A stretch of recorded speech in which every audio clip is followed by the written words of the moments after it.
Hey, welcome back. All right.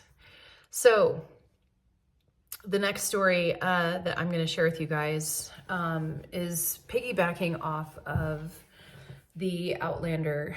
I don't know if it's not a trigger, it's an activation. The Outlander activation that I'd shared in the last video. So, I'm continuing to, at this point in my journey, dive into the fear of loss and the fear of having. I had a couple other experiences. Like it was actually later that day after the Outlander experience. So you have to go back and listen to that one if you haven't listened to it yet. Where I timeline traveled. Oh my gosh.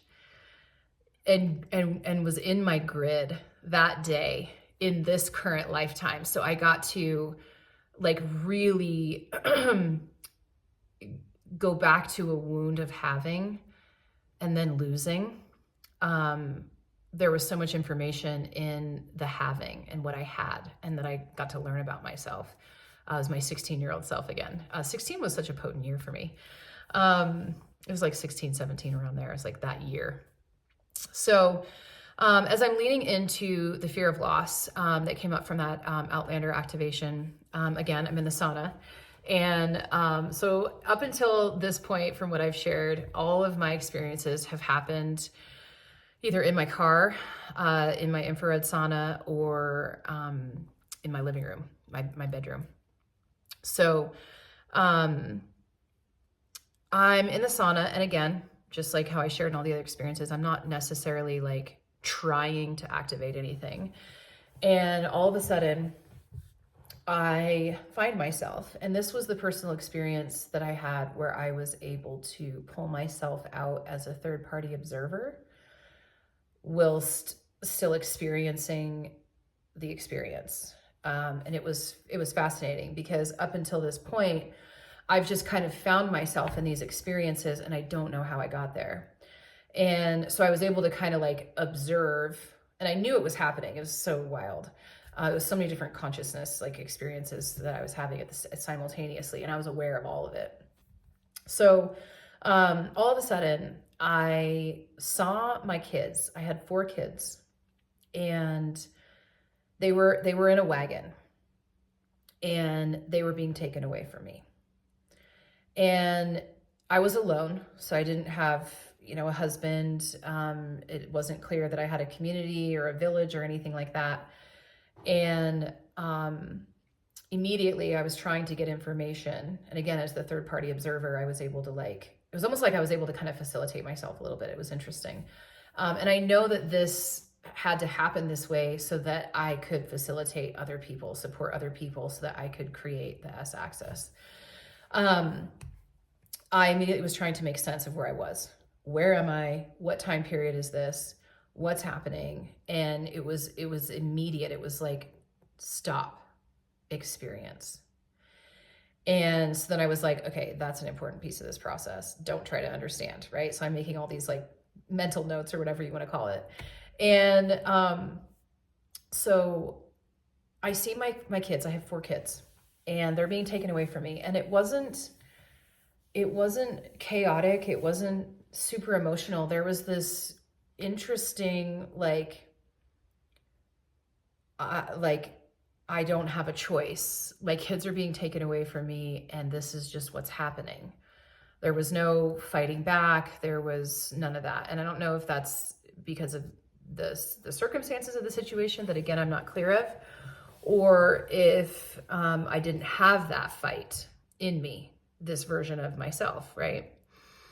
So I'm watching, and they weren't emotional either. It's not that they weren't emotional, but they weren't like, oh my God, mommy. No, like they were in this surrendered state as well. There was a lot of surrender, and it was just like, this is what's happening. And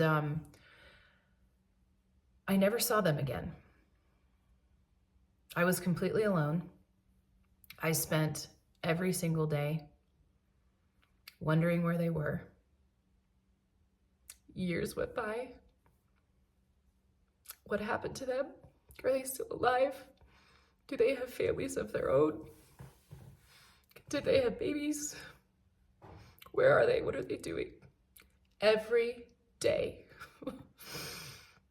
Now, obviously, I didn't experience all the days as time exists, but I felt the experience of all the days within 30 seconds. I never saw them again. I never heard from them. I never knew where they were. I never knew what happened. It was almost as if it was just this weird ending. Like,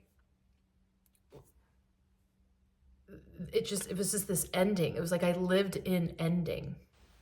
I lived in not having a family. It's just the end. I lived in the end of being in connection with anyone. I didn't have anyone else. It's so interesting.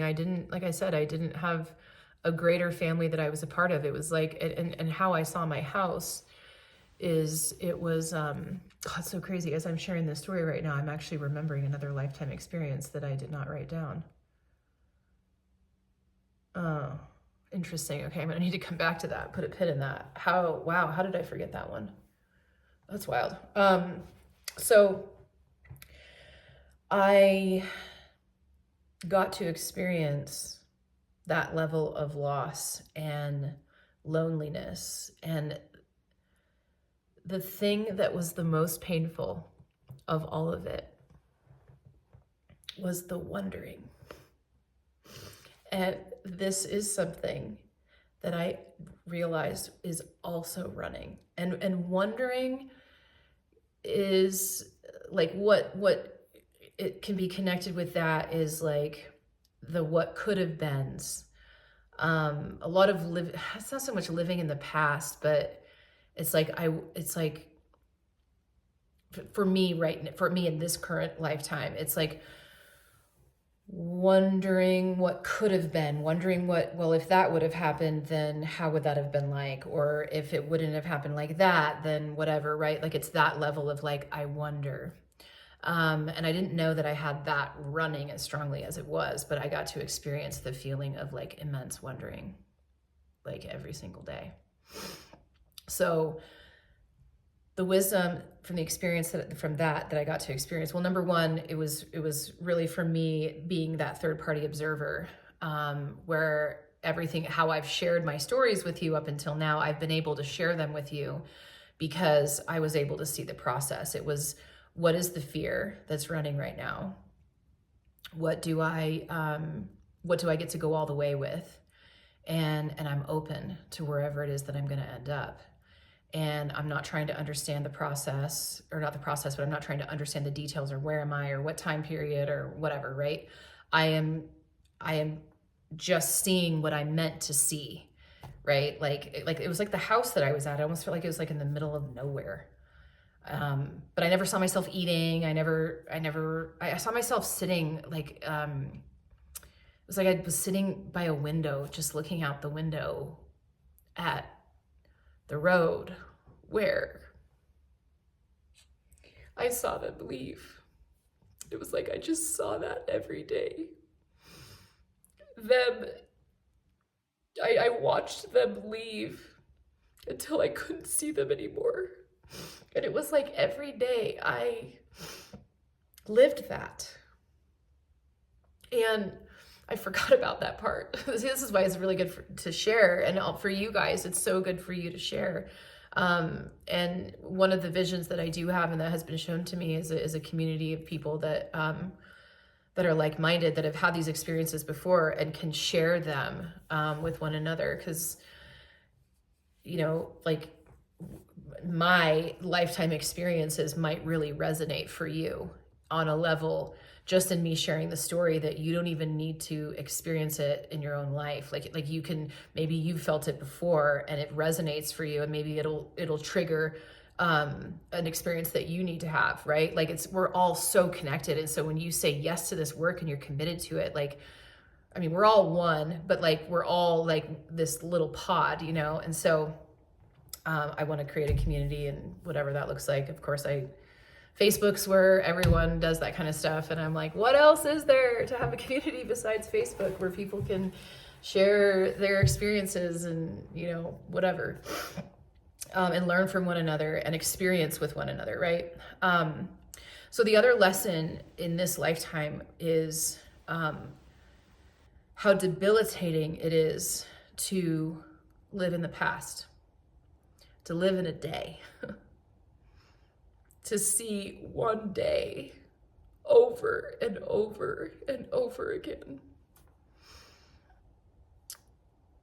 Because again, like I'm looking at, and in this particular lifetime experience, my current version did not visit that version.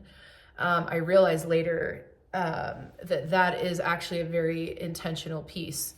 I think that you can do that with all of these experiences if you are really following the steps in the S-axis.